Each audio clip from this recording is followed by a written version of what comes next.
Have you ever heard of the bone umbrella? This eerie artifact is meticulously assembled from human bones, linked segment by segment. According to legend, those who wield a bone umbrella are granted the power to perpetuate their family line. On that fateful day, my father brandished an umbrella tinged with gray. My sister was horrifically rent into 6 living pieces. Amidst this horror, our home was paradoxically alive with celebration, as my stepmother's long-held wish to conceive came true. She remained pregnant for a full year. The offspring she delivered was an androgynous, two-faced entity. Unbeknownst to them, such a birth was destined to exact a life. In a single night, my mother disappeared, and by the following day, my father had already brought a new stepmother into our home. He returned carrying an umbrella tinged with gray. Upon a closer look, it was unmistakably crafted from bone, a bone umbrella, the clandestine craft of our town. This grim art begins by uprooting each hair from a woman's scalp. A bisecting incision is then drawn across her back, meticulously peeling the skin away from muscle, unfurling it like the spread of butterfly wings. The harvested skin is sliced from crown to heel, stretched out to dry, and fashioned into the canopy of the umbrella. She must remain breathing through this ordeal. Subsequently, her bones are methodically removed, segment by segment, and assembled into the umbrella's spine. Threads, steeped in her fresh blood, are used to bind the skin taut against the skeletal frame. Finally, her hairs are meticulously tied, one by one, to fringe the umbrella's edges, completing this macabre creation. Beneath the relentless sun, the woman wielded the bone umbrella. As its canopy deepened in color, the likelihood of the man extending his bloodline increased. The stepmother, trembling, held the graying umbrella aloft in the fierce sunlight. Sweat cascaded down her face. She endured the harsh sun all day, her skin nearing a burnt blackness. Yet, the umbrella's canopy, though slightly darkened, still radiated a pale luminescence. My mother was the fairest lady in our town. Somehow, my father had ensnared her heart through mysterious means.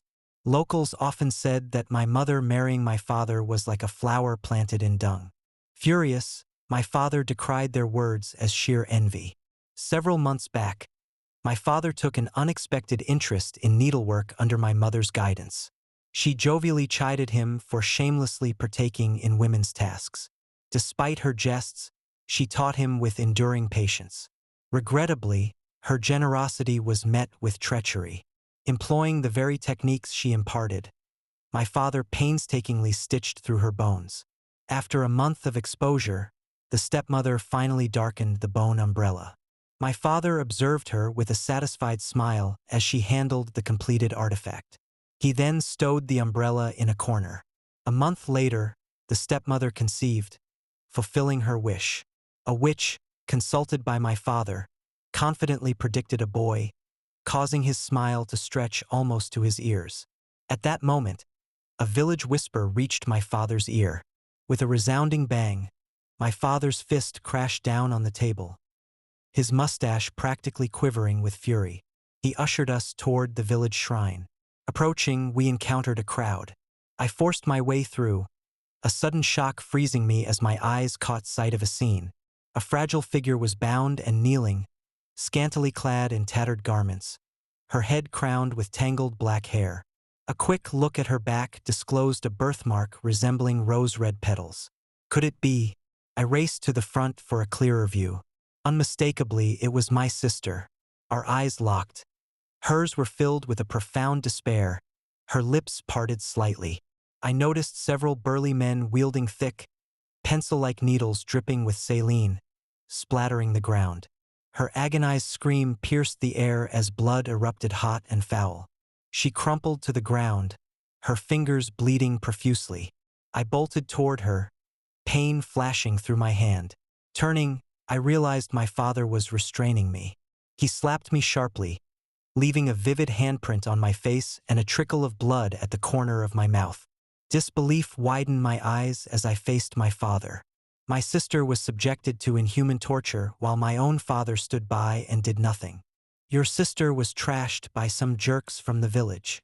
Dad stared at his sister with icy eyes.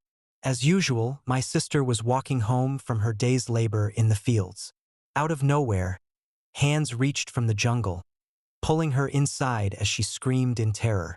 A villager passing by soon discovered her, unconscious and scantily clad, lying in the undergrowth. She was swiftly taken to the shrine for urgent care. Surrounding her, the crowd unanimously condemned her, accusing her of disgraceful behavior, as if she had willingly presented herself to men. That's not the truth. She's not like that, I screamed in her defense. My outcry attracted stares from all around. My father forcefully silenced me, his hand over my mouth stifling my cries to mere whimpers. The burly men callously ripped out my sister's fingernails with thick pliers. Meanwhile, a noisy commotion approached from afar. 5 men, each with a horse, advanced toward us. The onlookers parted, clearing a path for them. My sister lay curled in torment, her faint groans escaping her lips. The burly men showed no compassion as they fitted her head and limbs with ropes intended for horses. As those 5 men cracked their whips, the horses bolted in 5 directions, their neighing blending with my sister's agonizing moans. The true pain was in the merciless pulling. I ran forward, crying out, imploring them to release my sister. My father kicked me to the ground, and I could only watch in despair as my sister was horrifically torn apart. Her blood seared my eyes. She died a harrowing death, her body brutally dismembered. I stood frozen in shock. In our village, there exists a grim tradition that a girl who loses her chastity before marriage is condemned to die by torture. Yet my sister was merely a victim. Why was she subjected to such cruel fate? While the culprits walked free, justice seemed a distant dream. Fed up with what he saw as misfortune, my father heartlessly dumped her body in the wild burial grounds to rot and stink. Secretly, under the cover of night, I made my way to the back mountain. The air was thick with the stench of blood mingled with decay. Her dismembered remains lay scattered in the shadows.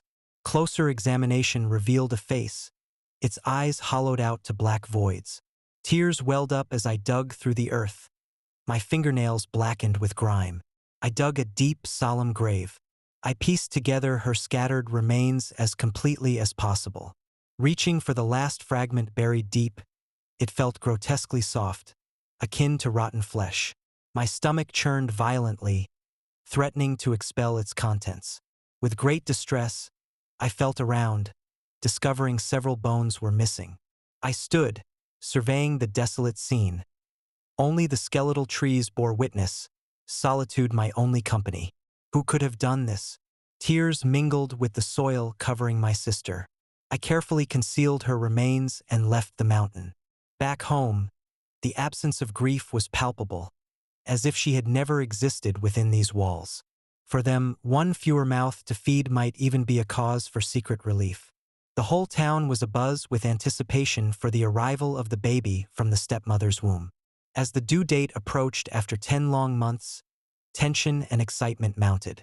Yet, there were no labor signs from the stepmother, just an ever-enlarging belly marked by sinister dark purple veins, sprawling across her like a dense spiderweb. She scratched incessantly, the vivid red marks on her body stark against the dark lines, giving her a fierce, unsettling appearance. The baby was carried a full year before finally being born. When my father first held the newborn, he quickly unwrapped the towel, and his joyful expression instantly darkened. Angered, he confronted the doctor. Confused, the doctor responded, "But this is a boy." My father double-checked, scratched his head in confusion, and hastily apologized. As he left, he whispered to himself, "I was sure it had no handle when I first looked. Could I have been mistaken?" Yet I clearly saw it was missing. My father paraded my brother through town, his face alight with pride. The townsfolk had taunted him for only having daughters. His pride bruised, he took his anger out on my mother at home, beating her brutally. Amid the townspeople's laughter and jibes, my brother wept loudly.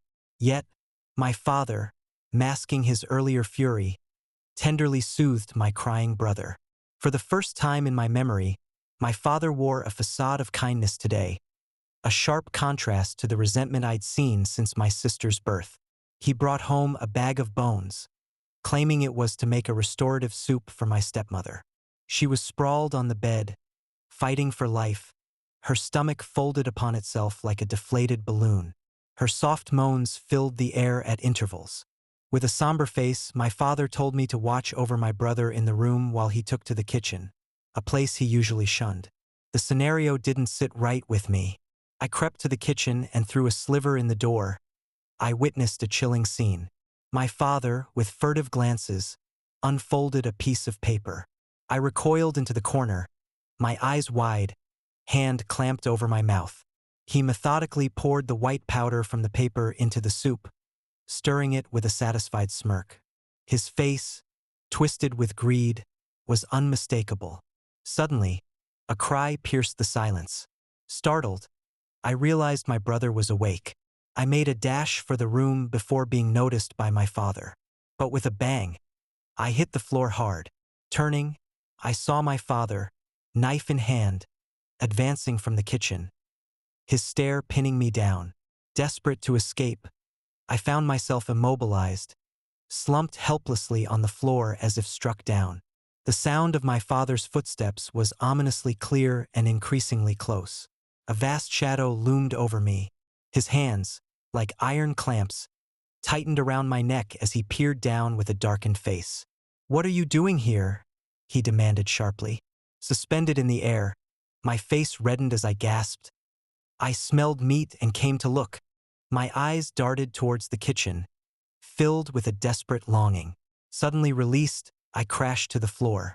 A swift slap caused stars to appear before my eyes. Before I could gather my wits, a chilling sensation pressed against my neck. A kitchen knife was now poised at my throat. Rooted to the spot, I dared not move. "What did you just see?" my father pressed, squinting skeptically. "I saw you preparing meat. May I have a taste?" I pleaded, trying to appear innocent. He sheathed the knife and kicked my knee, sending me sprawling to the floor, my frail body barely supporting itself. "Eating is a waste of my money. Go check on your brother," he roared.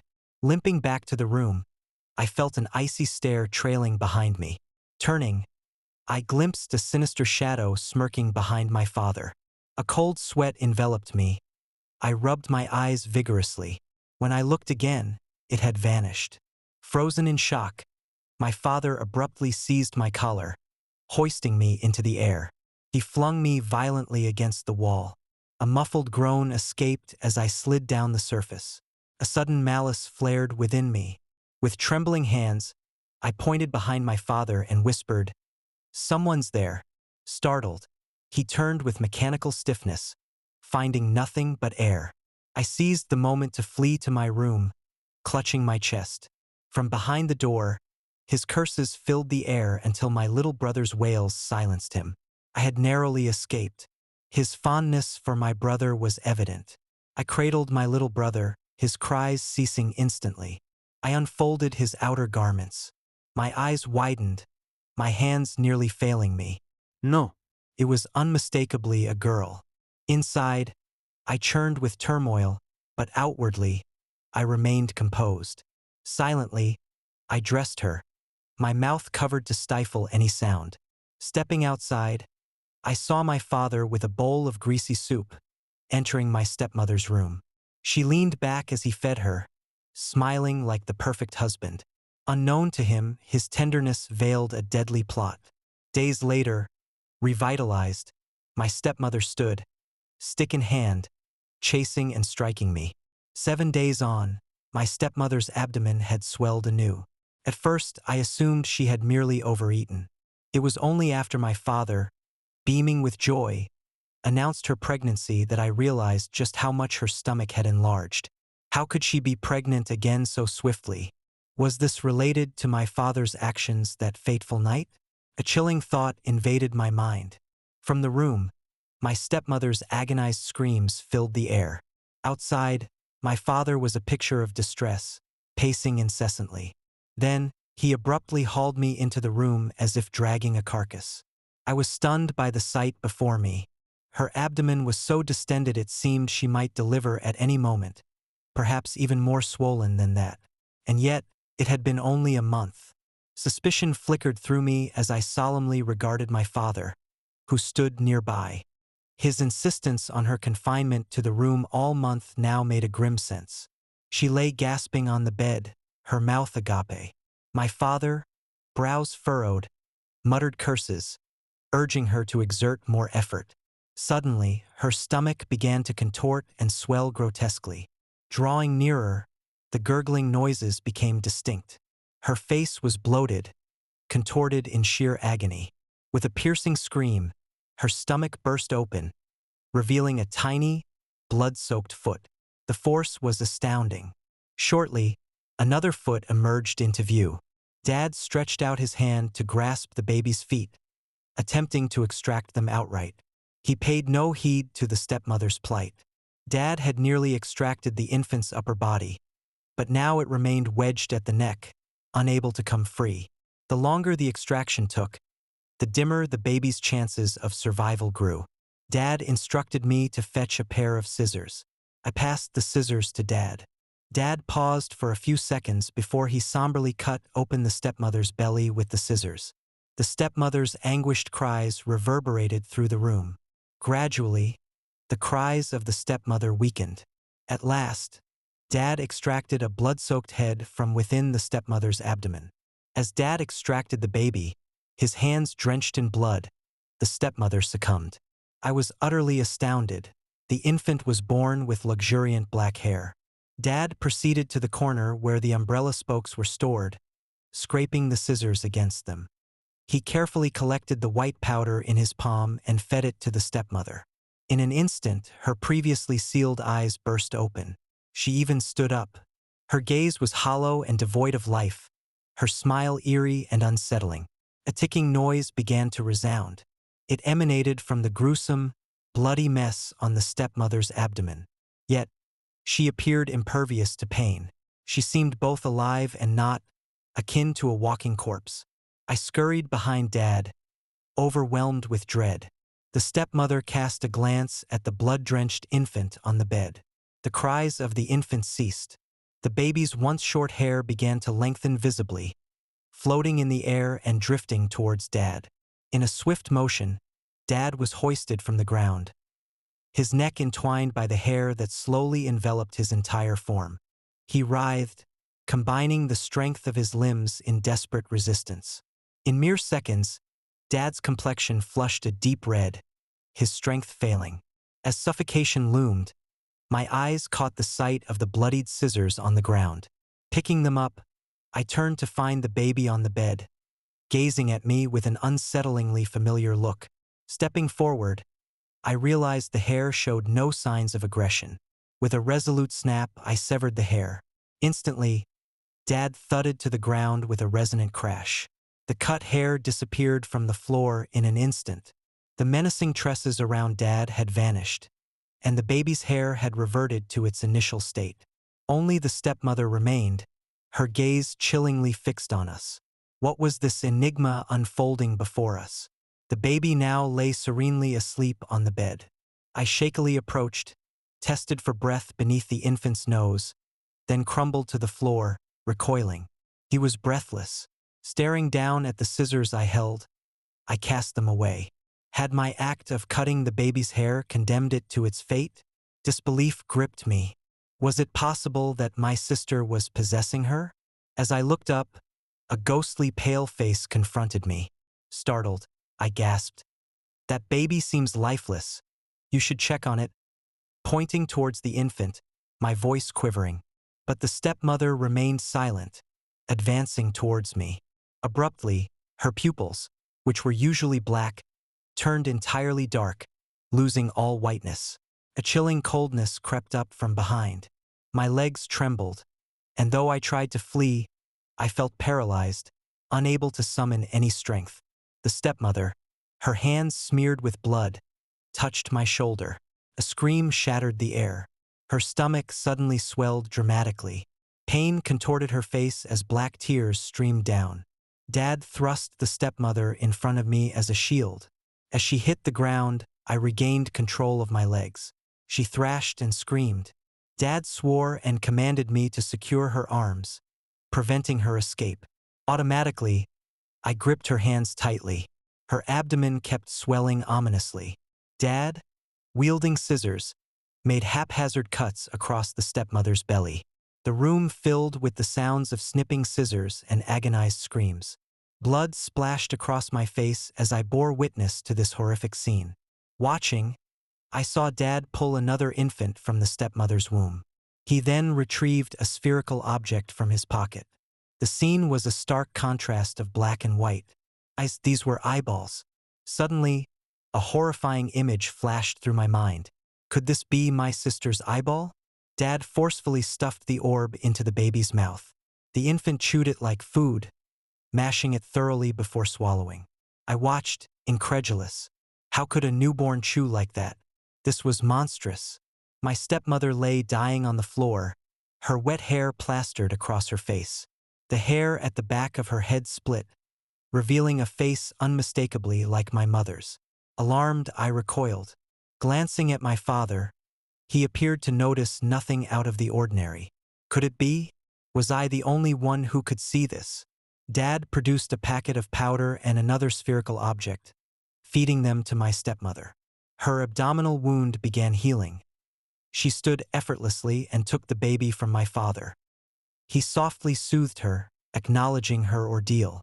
A sinister flash crossed my stepmother's eyes. A chill ran down my spine. Dad, grinning broadly, contentedly left the room with the baby. Now only my stepmother and I remained. I clenched my fists and broke the eerie silence. "Mom, is that you?" A flicker of surprise crossed my stepmother's face, quickly fading back to an impassive expression. Since the stepmother arrived, I had never genuinely addressed her as Mom. But in that moment, a vivid premonition struck me, felt as though Mom had returned. The stepmother stayed silent, unresponsive to my senses. I felt as though I had plummeted into an icy abyss. Abruptly, darkness veiled my sight and confusion clouded my mind. Her curses rang in my ears, her spit splashing against my face. Upon looking up, the stepmother's features had reverted to their usual sternness, not resembling Mom at all. Even the traces of blood on the ground had vanished. I rubbed my eyes fiercely.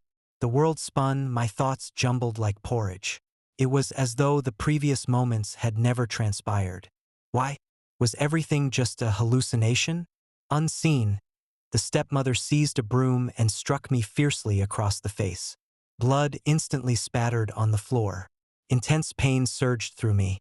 "What are you gawking at? Go cut the grass," the stepmother barked. I clutched my bleeding face, the words dying on my lips. With a warning glare from her, I darted away, fearful of further violence. Stepping outside, I encountered the baby crawling, busily smacking its lips. I drew closer and my eyes widened in alarm. The infant gripped the half-corpse of a cockroach, its delicate antennae dangling from its lips. I swiftly knocked the cockroach from the infant's grasp. His cries crescendoed, drawing the attention of Dad, who was leisurely enjoying watermelon. Dad shot me a furious glance and scolded.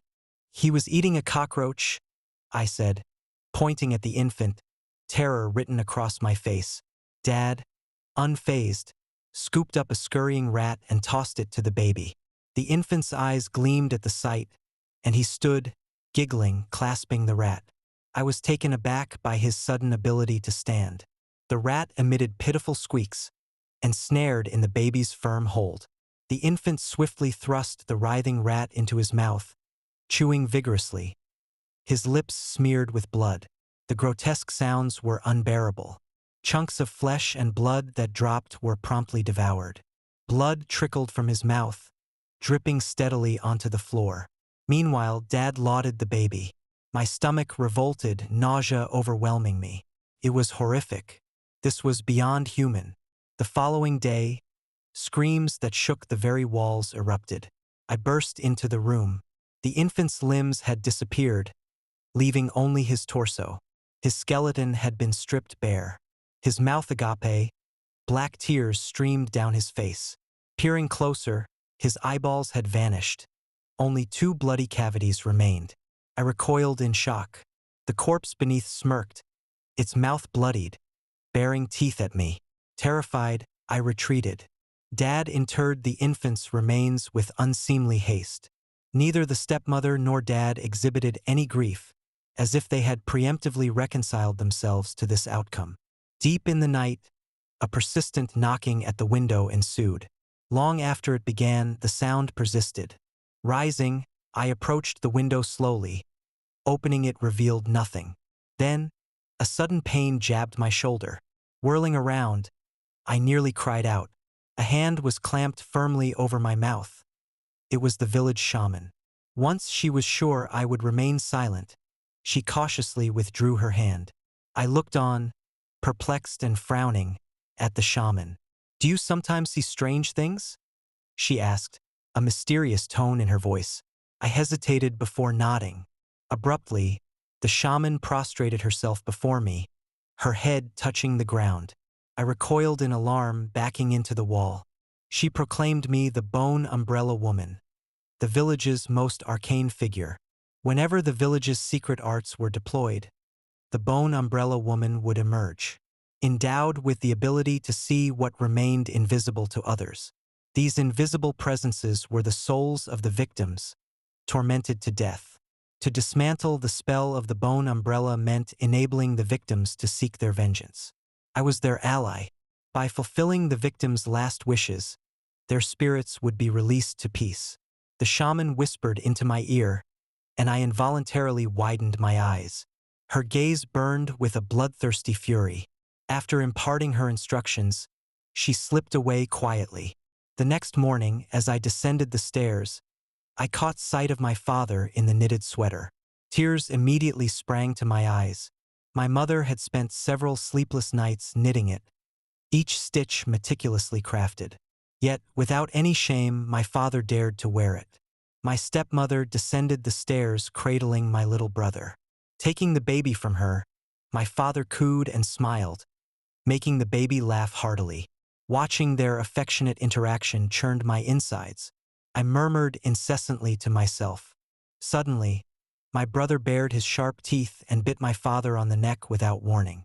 My father screamed in agony. Blood smeared my brother's mouth as he smiled at me. Startled, I wondered, could my brother hear my thoughts?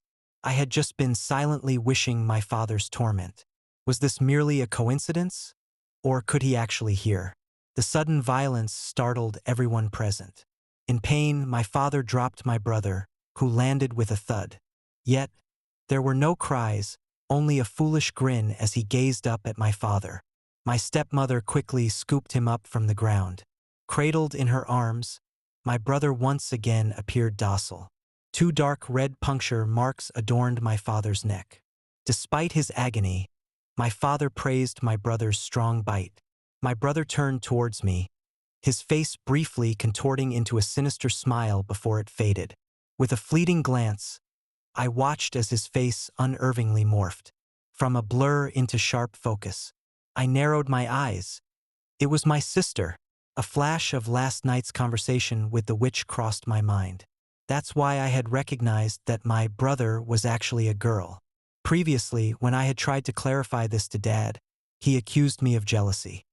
He responded with a whip, lashing me relentlessly, each stroke splitting my flesh open. The agony on my back felt almost taunting. Post-ingestion of Dad's blood, my brother's body markedly swelled. Alarmed, Dad fetched a small knife from the kitchen. He grabbed my stepmother's arm and sliced it, blood gushing forth. The stepmother emitted a pained gasp. Her eyes filled with confusion as she stared at Dad. Unmoved, Dad cradled my brother, earnestly trying to feed him blood. My brother, however, refused to even look. Left with no alternative, Dad forcefully dipped my brother's head. Raising his head, my brother's mouth was outlined with crimson stains, evidence of some ingested blood. Yet his condition remained unchanged. Perplexing indeed. Was it so that only Dad's blood would suffice? With a puzzled scratch of his head, Dad retreated to his room. Suddenly, an intense searing sensation overtook me. My eyes, deep and focused, were trained on that room. Peering through the door's slit, I caught sight of Dad slicing his finger with a knife. Blood droplets fell onto the bone umbrella, staining it a stark, vivid red in an instant. The pain in my chest amplified. Drenched in cold sweat, I staggered under the ghostly moonlight towards the witch's house. Inside, the room bathed in a blood-red glow, filled with flickering candle shadows that danced along the walls. This eerie sight caused me to collapse in fear. Arrayed on the table were several bone umbrellas of various sizes, identical to those in Dad's room. The witch, seated on the bed, was murmuring incantations. Approaching her, I tapped her shoulder lightly. She jerked awake, startled. I hastened to explain my visit. Without delay, she retrieved a talisman from her drawer and plunged a thick needle into my fingertip, drawing forth blood amid intense pain and cold sweat. She took my bloodied hand and made several marks on the talisman, the rough texture of the paper scraping uncomfortably against my skin. Next, she produced a bell and shook it vigorously, the sound reverberating through the room, overwhelming my senses. As my head throbbed unbearably, I knelt, clutching my ears in agony. When the ringing ceased, the witch swiftly yanked down my collar and pressed the talisman against my chest. A searing heat surged through me, slowly diminishing the pain.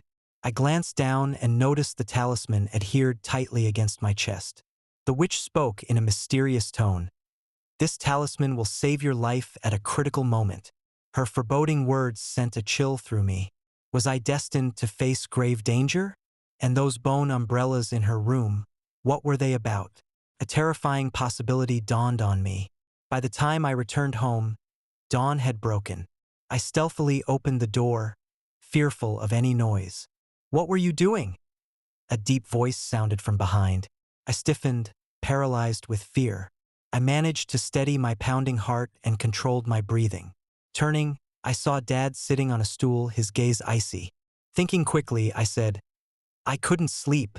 Went to feed the pigs." Dad scrutinized me for a moment. "Smart of you," he remarked with a sneeze, then walked away. It seemed he believed my tale. I sighed in relief, hands slick with sweat. Then, a sinister shadow trailed behind Dad. It turned and flashed an unnaturally broad smile at me. A shudder ran through me as I realized something horrific.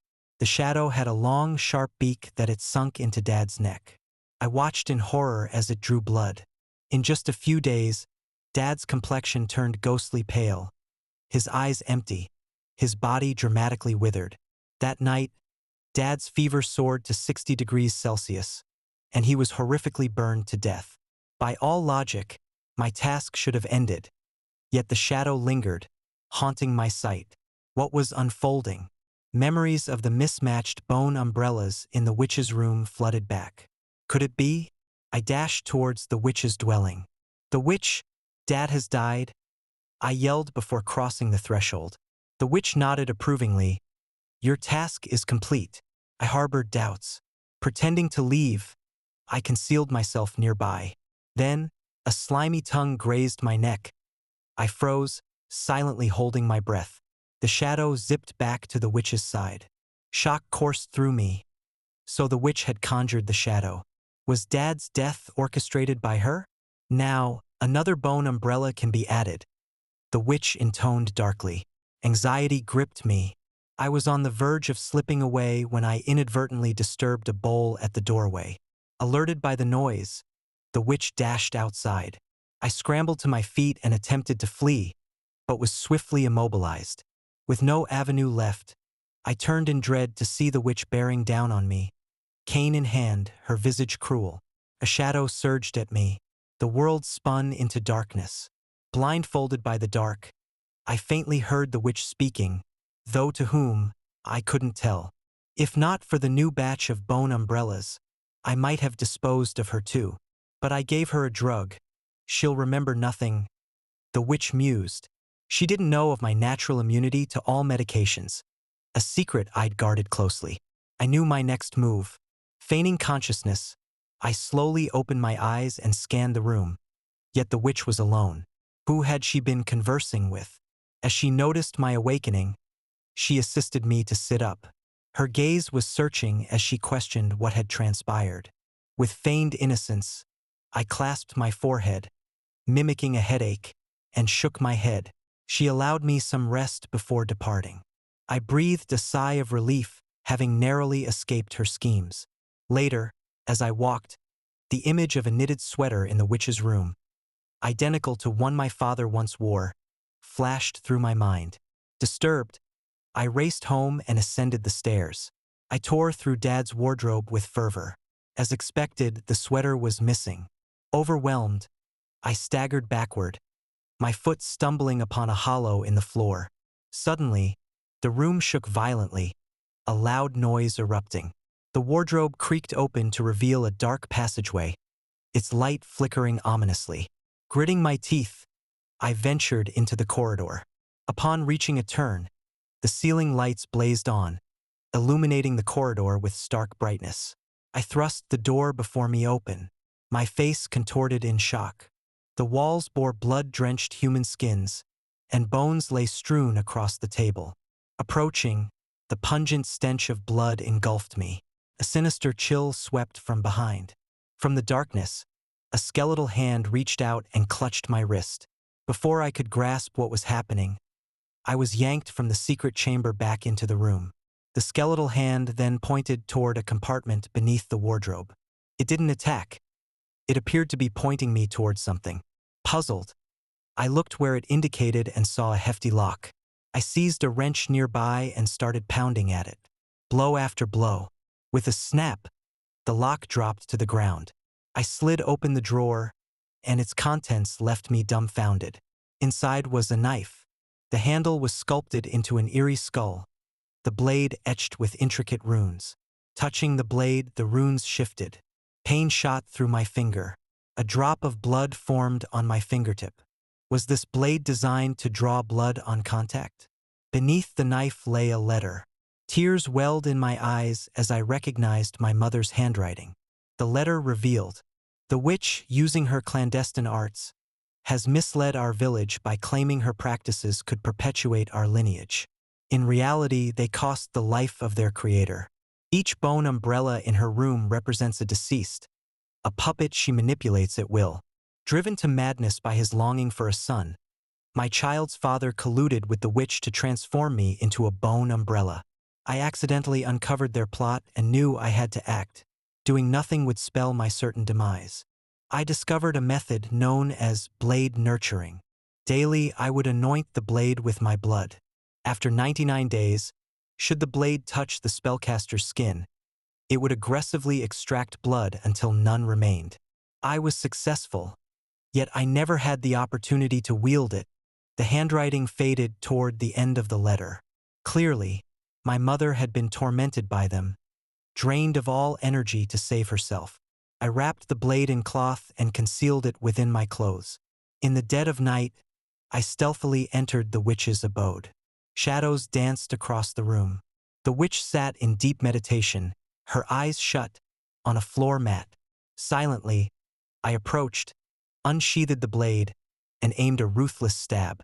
Just as the blade neared her skin, the figure vanished. "What are you attempting?" A chilling voice echoed from behind. I spun around to find the witch standing behind me. "You murdered my mother," I accused fiercely, motivated by a deep need for vengeance and to accomplish my mother's last wish. I aimed the blade once more at the witch. Suddenly, a dark mass enveloped me. It drew nearer, lifting me off the ground, leaving me hanging in the air. It clamped tightly around my waist, paralyzing me. Her demise was due to her excessive knowledge. "Now that you've willingly come here, I'll transform you into a bone umbrella as well, just like the rest." She pointed to the uneven collection of bone umbrellas after her words. An unseen force commandeered my hand. The blade in my hand twisted, inching closer to my heart. Is this my end? Am I truly going to die here like this? The blade was mere millimeters from piercing my heart. I stared wide-eyed. Then suddenly, an overwhelming force surged within me. Energy rippled outwards. The witch screamed in agony. Blood erupted, quickly saturating her black attire. The blade, seemingly fused to her, sucked relentlessly at her blood. Within moments, the witch fell, her body desiccated and breathless. The blade dropped from her heart and shattered on the ground. As I looked up at the sky, tears blurred my vision. Mother, was it you who saved me? My gaze fell on the bone umbrellas in the room, and a profound sadness engulfed me. My family had been reduced to mere objects. It was time to end this nightmare. I ignited a fire. The room lit up, engulfed in a relentless blaze. There would be no more bone umbrellas. Mother's side story. I had lost control over my own body. Turned into a bone umbrella, I was forced to obey, committing unspeakable acts. I loathed the father of my child. I loathe his cold indifference and his heartless cruelty. I loathe his disregard for our daughters. And above all, I loathe that he coldly watched our youngest daughter die. This profound hatred has awakened me. My dear daughter, I thank you for achieving what I could not. Thank you for avenging your mother and sister. You have liberated us. We will not forgive your heartless father and the vile witch. All of us, condemned to exist as bone umbrellas, will ensure they are delivered into hell, to endure the punishment they so richly deserve.